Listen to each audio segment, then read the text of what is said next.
ते काही पोरग नाही, ते दुसरा काळच उभा आहे म्हणले तिथं. मला त्याने एका फटक्यामध्ये इतके लांब नेऊन सोडलं, माझं काही लाग नाही म्हणले. तुम्ही जाणे तुमची कामं जाणे, तुमच्या दोघाला माहीत नाही तुमचा पुत्र कधी जन्माला झाला, नव्हताच आम्ही भांडणं खेळायला लागलो म्हणले. तुम्ही जाणे तुमच्या घरातली कामं जाणे. नारायण निघून गेले. आता महादेवाला मोठी पंचायत पडली. महादेवाने नंदी आदी गणाला पाठवलं, त्यांच्याशी त्या मुलाने युद्ध खेळलं, त्याला परास्त केलं. शेवटी महादेवाला राग आला आणि महादेव त्याच्यासोबत युद्ध करायला गेले. महादेवाने गेल्यावर अगोदर समजून सांगितलं, हे बाळा मला घरात जाऊ दे. त्याने सांगितलं, आईच्या आज्ञा आल्याशिवाय मी जाऊन देणार नाही. बाबाला राग आला आणि बाबाचं त्या मुलाचं दोघांचं युद्ध सुरू झालं. आणि हे भयंकर युद्ध सुरू झाल्याच्या नंतर बाबाला काही तो मुलगा आटोक्यात येईना. महाबलवान महाबलशाली तो मुलगा होता, आदिशक्तीचा मुलगा होता. बाबाला क्रोध अनावर झाला, बाबाने त्रिशूल फेकून हाणलं, त्याचा धड शिरा वेगळे करून टाकलं. आणि मरत्या वेळेस त्याने आई असा आवाज दिला होता. आणि त्याचा आवाज ऐकून जगदंबा घराच्या बाहेर आली आणि बघती तर आपला चिरंजीव मरून पडलेला, आपला पुत्र मेलेला आहे. क्रोध अनावर झाला, माझ्या मुलाला कोणी मारलं? अंतरिक्षामध्ये सगळे देव लोक आले. शंकर बाबा बोलायला तयार नाही, कारण की पार्वती म्हणते माझ्या मुलाला कोणी मारलं. कोणीच कोणाला बोलत नाही. पार्वती म्हणते लवकर सांगा, नाही तर मी तांडव करल, ह्या सृष्टीचा विनाश करल. माझ्या मुलाला मारणारा कोण आहे? समोर या. माझ्या मुलाला पुन्हा जिवंत झाला पाहिजे. कोणीच म्हणायला तयार नाही की शंकर बाबाने या मुलाला मारलं म्हणून. शंकर बाबा नुसतं बघायला लागले. शंकर बाबाला वाटलं हिला बोलावं, आता ही रागामध्ये विचारायचं ना, पण विचारावं कसं रागामध्ये? अरे राम, असा प्रसंग झाला, या पार्वती मातेला राग आला आणि हिने हिच्या 9 शक्त्या प्रकट केल्या. भद्रकाली, चामुंडा, दुर्गा, कुष्मांडा अशा 9 शक्ती प्रकट केल्या आणि सगळ्याला सांगितलं तांडव करा, ह्या सृष्टीचा विनाश करा. माझा पुत्र मरण पावलेला आहे, ह्या सृष्टीला विनाशाकडे घेऊन जा. सगळे लोक महाराज थरथर कापायला लागले. सगळे देव लोक नारायणाकडे आले, म्हणले महादेवाला सांगा तुम्ही लवकर त्या जगदंबेला शांत करायचं. महादेव जवळ आले, बाबाला सांगितलं. बाबा म्हणले तिला मी बोलवतो, पण तिला रागवलेली म्हणले आता, आणि तिला ह्या परिस्थितीत बोलणं मोठं अवघड आहे. पण म्हणले बाबा ही तुमची पत्नी, तिला सांगा समजून, नसता सृष्टीचा विनाश होईल. महादेवाने विष्णू भगवंताला सोबत घेतला आधार म्हणून, आणि हळूहळू हळूहळू आपल्या जगदंबेजवळ गेली, पार्वती माताजवळ, आणि सांगितलं हे पार्वती, तू एवढं क्रोध अनावर करू नकोस, आणि ह्या सगळ्या तुझ्या शक्त्या तुझ्यामध्ये समाविष्ट करून घे. कारण की ह्या जर का शक्त्या तांडव करायला लागल्या तर सृष्टीचा विनाश होईल आणि पुन्हा सृष्टीचं सर्जन करावं लागल. तुझा पुत्र त्या ठिकाणी जिवंत होईल. तुझ्या पुत्राला मीच मारलेला आहे, पण हा कधी प्रगट झाला हे मला अगोदर सांग. तिने त्याच्या जन्माची कथा सांगितली, आणि मी माझ्या संरक्षणासाठी ह्या पुत्राची उत्पत्ती केली होती. याला पुन्हा जिवंत करा तरच मी शांत होईल. महादेवाने नंदीकडे बघितलं आणि म्हणले हे बघ, तू काल त्या दक्षाला शाप दिला होता ना, म्हणले हो, त्याला बोकडे डोकं आणलं होतं. आता एक काम कर, ह्या मुलाला जिवंत करायचं म्हणले. पार्वती तुझ्या पोराला मी जिवंत करतो, मला थोडा वेळ दे, पण तुझ्या ह्या शक्त्या तुझ्यामध्ये समाविष्ट कर. ती म्हणले पहिले याला जिवंत करा तरच मी बोलल तुम्हाला. महादेवाने नंदीला सांगितलं जा म्हणले, जो पहिला हाती दिसल त्याचं मुंडकं कापून आण, त्याचं मुंडकं कापून आण. आणि महाराज नंदी महाराज गेले आणि जंगलामध्ये भ्रमण करताना एक सुंदर असा बालवयातला गजेंद्र हत्ती तिला दिसला त्याला, आणि त्याने त्याचं मस्तक कापून आणलं आणि भगवान शंकराने त्या धडावर ठेवलं आणि सुंदर असा त्या बालकामध्ये संजीवनी मंत्र टाकला आणि ते बाल पुन्हा जिवंत झाले. आता पार्वती मातेला थोडं समाधान वाटलं, पण त्या पोराकडे बघितलं ना तिला थोडं वाईट वाटलं. की माझ्या लेकराचं किती सुंदर रूप होतं हो, किती गोरे गोरे गाल होते, लंब लंब नाक होतं, किती गोडस माझं लेकरू दिसत होतं. आणि ह्या माझ्या नवऱ्याने रागाच्या भरात येऊन याला इतकं इद्रूप केलं. धडे माणसाचं आणि डोकं हे हत्तीचे सोंड घेऊन फिरावं लागलं.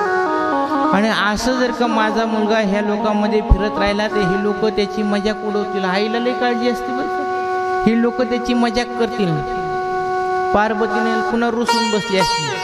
महादेव म्हणले आता झालं ना पोरगं चांगलं, बोलायला लागले, फिरायला लागले, आता काय झाले, तोंडावर 12 वाजवायला. म्हणले 12 नाही, माझा मुलगा पुन्हा सगळ्या लोकांना प्रिय झाला पाहिजे. त्याच्यासाठी तुम्ही सगळेजण मिळून माझ्या मुलाला ह्या सगळ्या गणाचा अध्यक्ष करा, तरच मी तुमच्यावर प्रसन्न होईल. बाबांनी सगळे गण एकत्र बोलविले, सभा भरिली संध्याकाळी आणि म्हणले हे गणांनो, आजपासून देवलोक, गण, यक्ष, गंधर्व, किन्नर, मनुष्य, पन्नग, नाग, भूषण सगळे जणाला सांगतो, कोणतंही काम करायचं असल, वास्तुशांती करायची असेल, लग्न करायचं असेल,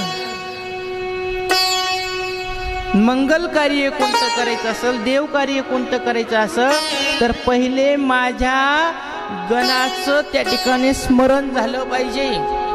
आणि म्हणून मी तुमच्या सगळ्यांचा अध्यक्ष आज माझ्या मुलाला बनवतो आणि याला अध्यक्ष पद मी आज बहाल करतो. आणि सगळ्या गणाचा पती झाला म्हणून त्याचं नाव पडलं गणपती. त्याला आताशिक नाव भेटलं शिवपुराणमध्ये. हे गणपती बाप्पाच्या जन्माची कथा आहे. अशा प्रकारे गणपती बाप्पा जन्माला आले.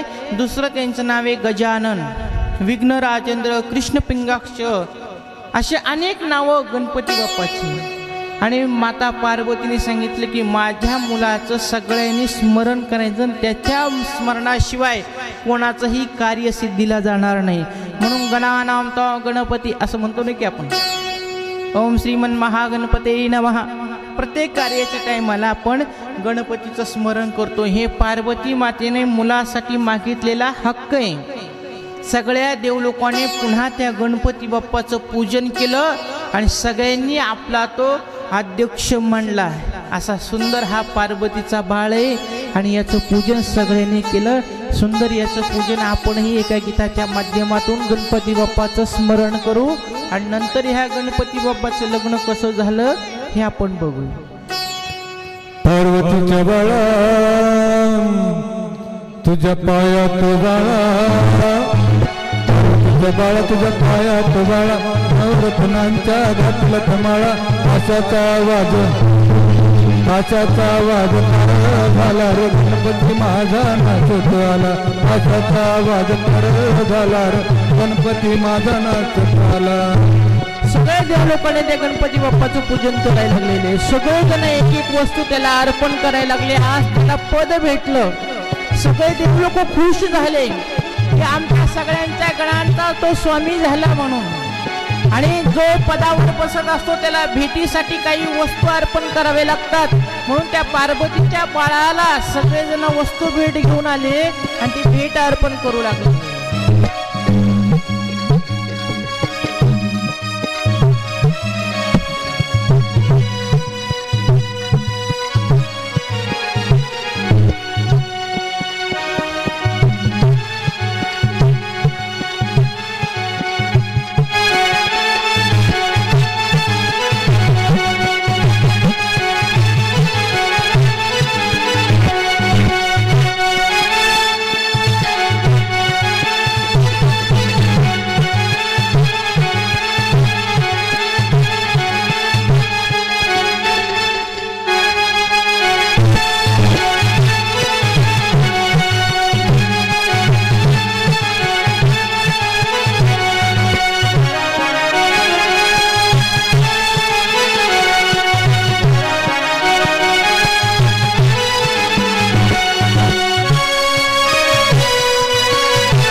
माते कामना पुरती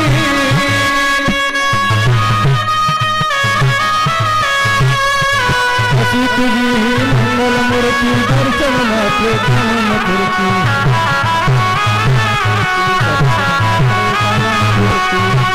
आणि तासाचा आवाज तरळ झाला गणपती माझा नंद झाला तासाचा आवाज तरळ झाला गणपती माझा मारुतीचा बाळा पायात बाळा मारुतीचा बाळा तुझ्या पायात बाळा नवरत्नांच्या घातला माळा तासाचा आवाज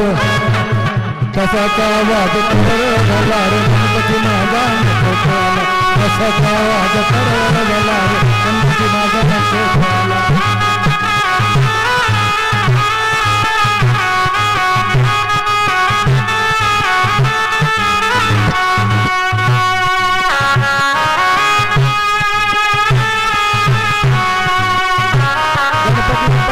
पूजन केलेले गणपती बाप्पाची माता जगदंबा प्रसन्न झालेली आहे। गणपती बाप्पाला सगळ्यात जास्त काय आवडतं तर जे मोदक आवडते मोतीचूरचे लाडू आवडतात। हाच भोग गणपती बाप्पाला कधीही अर्पण करायचा असतो।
बोल गणपती बाप्पा की मोरया।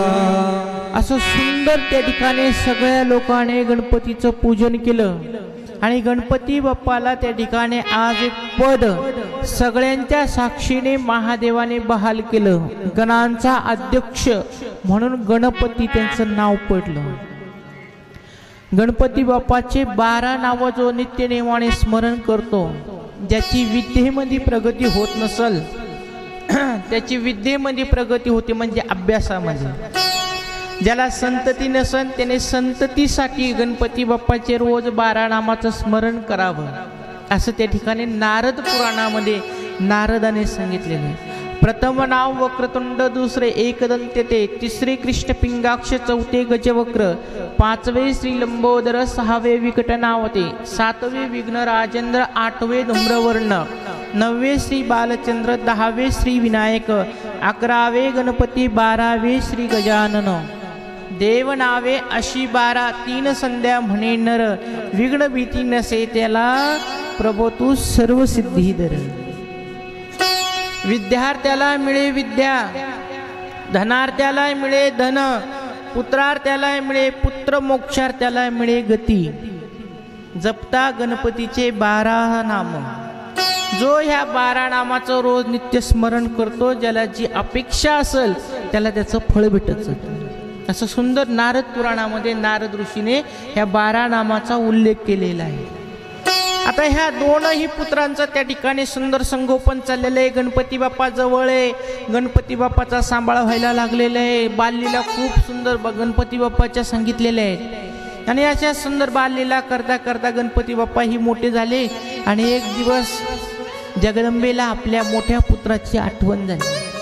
त्याचं नाव आहे कार्तिकेय आणि आपला पुत्र त्या ठिकाणी क्रोच पर्वतावर राहतो, पण तो आता उपवर झाला असेल, मोठा झाला असेल, आता त्याचे 2 हाताचे 4 हात करावं आणि आपण आपल्या डोळ्याने सुन्मुख पाहावं अशी कोणाची इच्छा झाली? पार्वती मातेची। म्हणून पार्वती मातेनं कार्तिक स्वामीचं स्मरण केलं आणि आपल्या बाळाला जवळ बोलून घेतलं आणि सांगितलं, बाळा आता त्या क्रोच पर्वतावर राहू नको, इथंच राहा तुमच्या दोघांचाही मी सुंदर सांभाळ करणार आहे. आता माझं बाळ मोठं झालेलं आहे. त्याला बघितलं इतका आनंद झाला पार्वती मातेला. आणि संध्याकाळच्या वेळेला जगदंबेनं आपल्या पतीजवळ महादेवाजवळ सांगितलं, म्हणली मालक आपला ज्येष्ठ पुत्र आहे तो आता उपवर झालेला आहे आणि मला तरी असं वाटतं की आपण आता त्याचं लग्न लावून दिलं पाहिजे, आपण त्याचं लग्न केलं पाहिजे.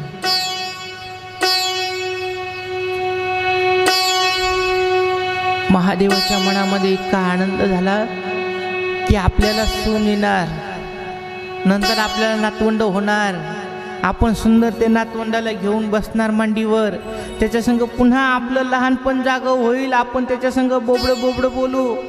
आनंद वाटला बाबाला पण. आणि बाबाने होकार दिला, म्हणले उद्याच तयारी करू आपल्या बाळाच्या लग्नाची. सगळ्या देवलोकाला बोलून घेतलं आणि म्हणले षण्मुखाचं लग्न करायचंय, कार्तिक स्वामीचं लग्न करायचंय. देवलोकांनो त्याच्यासाठी चांगली मुलगी उपवर छान अशी दिसणारी सुलक्षणी अशी मुलगी बघा. सगळ्या देवलोकाला सांगितलं माझ्या मुलाचं लग्न करायचंय. आणि आता घरामध्ये लहान्या मुलाला कळालं गणपती बाप्पाला की आपल्या भावाचं लग्न होणार आहे, दादाचं लग्न. हे मोठी ढेरी घेऊन आलं, डुलत डुलत डुलत डुलत आलं आणि गणपती बाप्पा महादेव पार्वती समोर गेले. म्हणले मम्मी माते मी असं ऐकलंय की षण्मुख महाराजांचं लग्न करायचंय, हे खरं आहे काय? म्हणले हो बाळा, दादाचं लग्न होईल, त्या लग्नामध्ये सगळे पाहुणे रावणे येतील, आम्हाला येईल आहेरावर तुला ड्रेस येईल, तुला लय मोठे ड्रेस येणार आहे घालायसाठी. आणि दिवसात 3 ड्रेस बदलायचे लग्नामध्ये बरं का बाळा. तुला काय काय पाहिजे ते सांगून दे, एक यादी करून दे, तुला जे पाहिजे असं अलंकार वस्त्र चप्पल बूट काय आणायचं ते आणून देईल. आणि लग्नामध्ये जास्त धिंगाणा मस्ती करू नको, मला जास्त परेशान करू नको, माझ्या एकटीकडं सगळं काम आहे. आपल्याला दादाचं लग्न करायचं. तेव्हा मला दादाचं नाही, मला पण लग्न करायचं म्हणे. कोण म्हणलं? गणपती बाप्पा. मला पण लग्न करायचं, मला पण गोली गोली बायको करायची. कोण म्हणाले? गणपती बाप्पा. पार्वती माता म्हणली बाळा तू लहान आहेस, अगोदर मोठ्या दादाचं लग्न करू नंतर तुझं लग्न करू. ती म्हणली नाही नाही मला पण लग्नच करायचं म्हणले. दादाच्या आधी माझं लग्न कर. गणपती बाप्पाने हात धरला. पार्वती माता म्हणली हे बघ बाळा असं जमत नाही, अगोदर मोठ्याचं हो दे मग तुझं करण. ते म्हणला नाही नाही दादा सोबत माझं लग्न कर बस. पार्वती माता म्हणली गणू एवढा हट्ट धरू नको, समजून घे थोडंसं. दादाचं लग्न झालं की महिन्याने तुझं लग्न लावून देईल, पण लग्नासाठी हट्ट धरू नको. तो मला नाही मला लग्नच करायचं, मला दादा संगच करायचं. पार्वती मातेला मोठं टेन्शन आलं. दुसऱ्या दिवशी सकाळी दोघं नवरा बायको बसले, महादेव पार्वती विचार करू लागले. म्हणले हे लहान पोरग पण आता लग्न लग्न म्हणायला लागले, हे म्हणते मला लग्न करायचं, मोठ्याचं करावं का लहान्याचं करावं पहिले. महादेव आता महादेवच आहे. महादेवाने दोन्ही पोरायला बोलून घेतलं आणि म्हणले हे बघा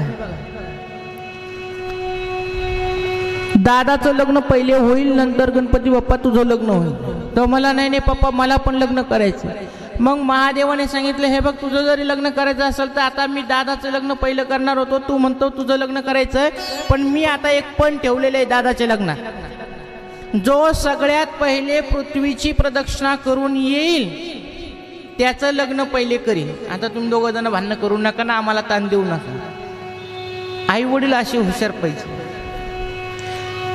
दादाचं होईल नाही तर तुझं होईल, पण जो पहिले पृथ्वीची प्रदक्षिणा करून येईल त्याचं पहिले लग्न होईल. महादेवाला माहित होतं याचं वजन आहे 80 किलो, याचं वाहन आहे उंदीर, हे दर मुक्काम टाकीत टाकीत जाईन.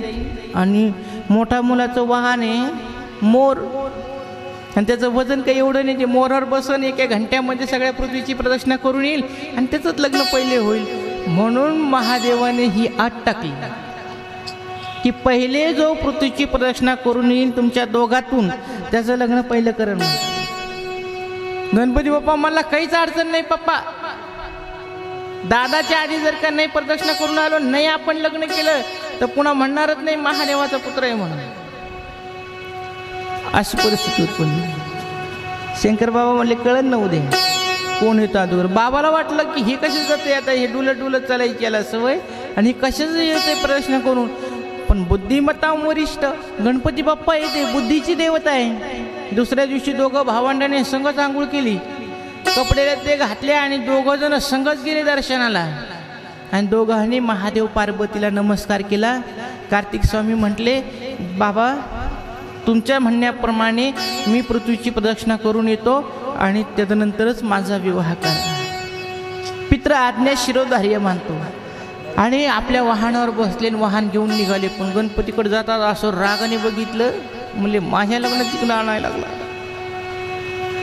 आणि कार्तिक स्वामी निघून गेले. आता बाबाला वाटलं हे हाला ना डुला ना, हे काही बाजूला जाईना, हे नुसतं उभं राहिलं बघत. बाबा म्हणले, अरे गणपती आवर ना, दादा गेला ना, आता गेला असं म्हणले परतूरच्या पुढं, आवर म्हणले लवकर, तुझं वाहन बोलव, त्याला तयार कर, तुला जायचंय. दादाच्या पहिले तू पण आला तर तुझं लग्न होईल, ना तर मग तुझं लग्न होणार नाही. तो मला उंदीर मामाला सुट्टी दिली आज, त्याला नाही बोलिलं म्हणले मी, तुम्ही पृथ्वीचीच प्रदक्षिणा करणारे म्हणे. महादेवाला मोठं टेन्शन आलं. तिथं बाजूला शिवगंगा होती, गेलं शिवगंगेला स्नान केलं, फुलं वगैरे आणले, बेलपत्र आणले, बाबाच्या पायाचं पूजन केलं, आईच्या पायाचं पूजन केलं, दोघाला साष्टांग नमस्कार केला. गणपती बाप्पाने आपल्या ढेरीवर हात ठेवला असा, मातृदेवो भव पितृदेवो भव मातृदेवो भव पितृदेवो भव म्हणत म्हणत म्हणत म्हणत लागलं चक्रा घालायला महादेव पार्वतीला. दोघा जणाला बसल्या जागेवर तो प्रदक्षिणा घालायला लागला. आणि ह्या प्रदक्षिणा 108 घातल्या त्याने. मातृदेवो भव पितृदेवो भव म्हणत म्हणत 108 प्रदक्षिणा झाल्या. पुन्हा नमस्कार केला. बाबाच्या बाजूला जाऊन बसताना म्हणला, बाबा माझी पृथ्वी प्रदक्षिणा पूर्ण झाली.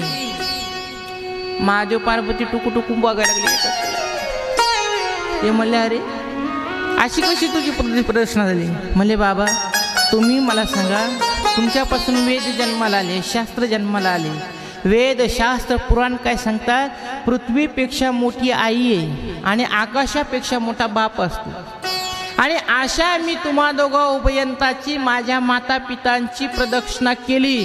आता मला दुसरी कोणाची प्रदक्षिणा करायची गरजच काय गरज आहे सांगा म्हणले. आणि हे खोटं असलं तर मग मात्र देवो भव पितृदेवो भव हे बंद करा म्हणलं. बाबाचा नाविलाज झाला. बाबा म्हणले, काय अडचण नाही, तुझं म्हणणं बरोबर आहे.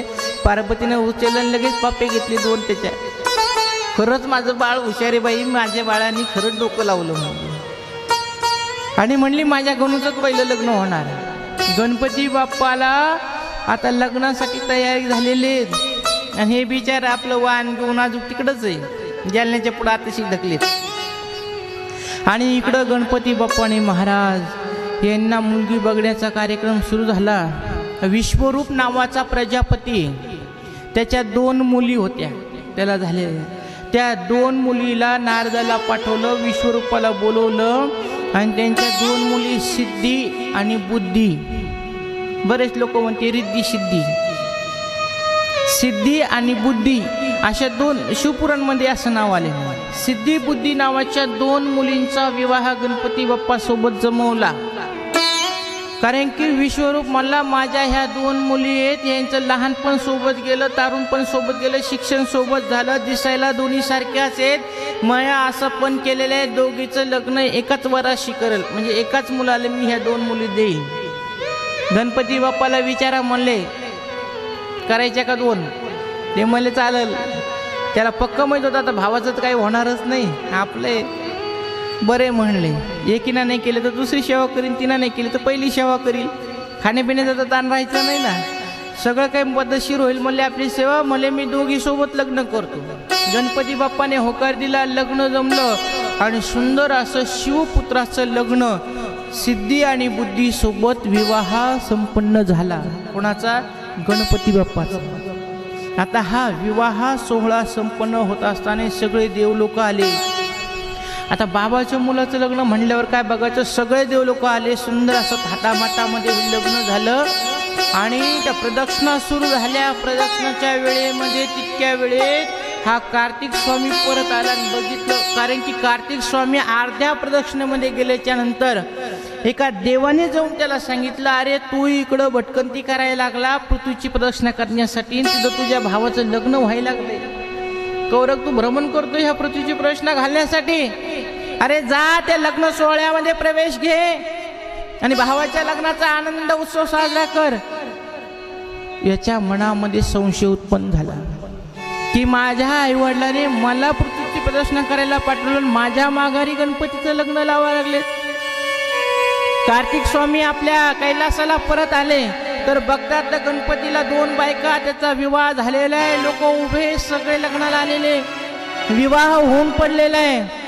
कार्तिक स्वामीचा मोठा अपमान झाला. महादेव पार्वती जवळ गेले, सांगितलं, माता पितांनो तुम्ही माझ्या सोबत छल केला, मला पृथ्वी प्रदक्षिणेला पाठवलं, माघारी गणपतीचं लग्न लावलं, मी आजपासून ह्या कैलासाला राहणार नाही, मी आता इथून पुढे कधीच कैलास पर्वतावर राहणार नाही, मी क्रोच पर्वतावर निघून चाललो. आणि कार्तिक स्वामीने तिथून माघार घेतली, क्रोच पर्वतावर निघून आले. पार्वती मातेला, शंकर बाबाला खूप वाईट वाटलं की आपल्या मुलाच्या मनामध्ये संशय निर्माण झाला आणि तो आपल्याला सोडून गेला. खूप वाईट वाटलं पार्वती मातेला. पण आता विवाह सोहळा संपन्न होऊ लागलेला होता, सगळा विवाह सोहळा संपन्न करू लागलेत आणि आपला एक ज्येष्ठ पुत्र आपल्याला सोडून गेला, हे पण मनामध्ये दुःख आहे. आणि गणपती बाप्पाचं लग्न सिद्धी आणि बुद्धी सोबत झालं आणि या सिद्धी बुद्धीला पुढे चालून 2 मुलं झालेले, शुभ आणि लाभ अशी सुंदर मुलं झाले. महादेव भगवंताला 2 सुना आहेत, 2 नातवंड आहेत. महादेवाचे 2 लग्न झालेले आणि त्यांच्या मुलाचे सुद्धा 2 लग्न झालेले. असा सुंदर त्या ठिकाणी हा गणपती बाप्पाचा विवाह सोहळा शिवपुराणमध्ये सांगितलेले आहे. क्षेम आणि लाभ हे 2 मुलं झालेले गणपती बाप्पाला. आणि गणपती बाप्पाच्या सुना आपलं पत्न्या दोघी जणी मस्त सानंद कैलासावर राहायला लागलेले. एवढा भरगच्च परिवार आपल्या गणपती बाप्पाचा महादेवाचा आहे. आता आपल्याला गणपती बाप्पाचा विवाह करायचा आहे तर मधात थोडा रस्ता करा आणि थोडा रस्ता पलीकडनं पण करा. तोपर्यंत ते येईपर्यंत तुम्ही सगळे हळदी कुंकू एकमेकीला देऊन बसा, अक्षदा घेऊन बसा, तुळस पण देऊन.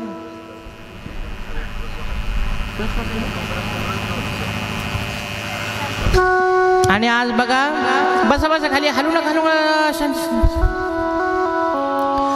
तुमच्यासाठी आज आपल्या सप्ताह कमिटीचे अध्यक्ष मच्छिंद्र भाऊ वटाणे यांनी गणपतीच्या लग्नाच्या बद्दल सगळ्या वऱ्हाडी मंडळीला रसाची मेजवानी ठेवलेली, उसाच्या रसाची.